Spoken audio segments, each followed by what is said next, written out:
Hello guys, আসসালামু আলাইকুম। আশা করি সকলে অনেক অনেক ভালো আছেন। তো আপনাদের দোয়ায় আমিও কিন্তু অনেক ভালো আছি। তো দেখতে পাচ্ছেন, এটা আমাদের গ্রামের একটি দৃশ্য, খুবই অসাধারণ একটি দৃশ্য।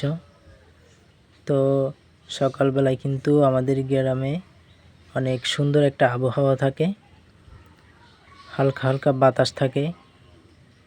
এই সময় কিন্তু আবহাওয়াটা খুবই মনোমুগ্ধকর থাকে।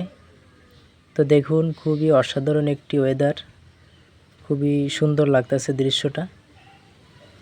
তো ভিডিওটি ভালো লাগলে অবশ্যই শেয়ার করবেন, লাইক কমেন্ট করবেন। আশা করি সকলের কাছে ভালো লাগবে। ধন্যবাদ সবাইকে। আসসালামু আলাইকুম।